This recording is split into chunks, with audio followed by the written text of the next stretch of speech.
তেলিয়ামুড়ার উন্নয়নের পালকে যুক্ত হচ্ছে নবতম সংযোজন। ত্রিপুরা সরকারের যুব ও ক্রীড়া মন্ত্রণালয়ের উদ্যোগে তেলিয়ামুড়া দ্বাদশ শ্রেণী বিদ্যালয়ের স্কুল মাঠ প্রাঙ্গণে গড়ে উঠবে স্পোর্টস কমপ্লেক্স। 2,69,00,000 টাকা বাজেট নিয়ে গড়ে উঠবে এই স্পোর্টস কমপ্লেক্স। এতে করে ছাত্রছাত্রী সহ যুব সমাজ খেলাধুলার প্রতি মনোনিবেশ করতে পারবে। এই লক্ষ্যমাত্রাকে সামনে রেখে মঙ্গলবার তেলিয়ামুড়া দ্বাদশ শ্রেণী বিদ্যালয়ের মাঠ পরিদর্শনে আসেন ত্রিপুরা বিধানসভার মুখ্য সচেতক তথা তেলিয়ামুড়ার বিধায়িকা কল্যাণী সাহা রায়। পরিদর্শনকালে বিধায়িকার সঙ্গে ছিলেন পৌর পরিষদের পৌরপিতা রূপক সরকার, তেলিয়ামুড়ার মণ্ডলের সাধারণ সম্পাদক নন্দন রায় ও গোপাল বর্মন সহ অন্যান্যরা। তেলিয়ামুড়াবাসীর মান উন্নয়নের অনেকটাই অগ্রগতি ঘটবে বলে আশাবাদী বিধায়িকা কল্যাণী সাহা রায়। মুহূর্তে তেলিয়ামুড়া হায়ার সেকেন্ডারি স্কুলের প্লেগ্রাউন্ডে আছি। এটা মাঠটা তো টিসিএ নিয়েছে লিজে, তো এখানে আমরা একটা স্পোর্টস কমপ্লেক্স করতে যাচ্ছি। ত্রিপুরা সরকারের যুব ক্রীড়া মন্ত্রণালয়ের পক্ষ থেকে এই স্পোর্টস কমপ্লেক্স তেলিয়ামুড়ার জন্য স্যাংশন করা হয়েছে এবং টেন্ডার প্রসেস কমপ্লিট, এখন কাজ ধরবে।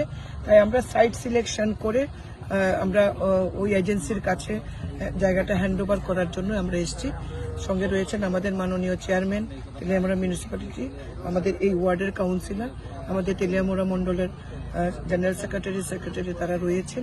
সবাইকে সাথে নিয়েই আমরা আজকে মাঠটা দেখলাম এবং কোন সাইটে হবে সেটা আজকে সরজমিনে দেখে। কতদিনের মধ্যে কাজ শুরু হবে? এখন প্রসেস অলরেডি সমস্ত প্রক্রিয়া শেষ, শুধু কাজ ধরা। ড্রয়িং ডিজাইন ডিপার্টমেন্ট থেকে দেবে, আজকে ইঞ্জিনিয়াররা আসছেন আগরতলা থেকে। ড্রয়িং ডিজাইন জায়গা হ্যান্ডওভার, ড্রয়িং ডিজাইন, দেন কাজ শুরু হয়ে যাবে। এজেন্সি রেডি আছে কাজ শুরু করার জন্য। মোট কত টাকা বরাত নিয়ে কাজ? এটা 2,69,00,000 টাকা। কি মনে করছেন তেলিয়ামুড়ার উন্নয়নের পালকে একটা নবতম সংযোজন হচ্ছে? নিশ্চয়ই।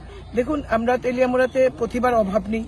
আমরা তেলিয়ামুড়ার খেলাধুলা, সাংস্কৃতিক জগৎ এগুলোকে আরো কিছু ডেভেলপ করার জন্য আমরা যেমন সুইমিং শেখার জন্য সুইমিং পুল না হোক এটা, বা সুইমিং পুল, এগুলো আমরা সবগুলো সরেজমিনে দেখছি।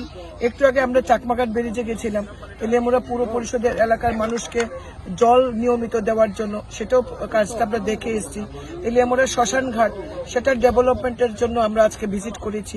তো আমরা প্রপোজাল নিচ্ছি অনেক, নিয়ে আমরা তেলিয়ামুড়াতে সার্বিক বিকাশের লক্ষ্যে আমরা কাজ করব। মিউনিসিপ্যালিটি এবং বিধায়ক হিসেবে আমার যে দায়িত্ব, সেই কাজগুলো আমরা রাজ্য সরকারের মাধ্যমে এই কাজগুলি করার চেষ্টা করছি। Bureau report, Dharmanagar news online.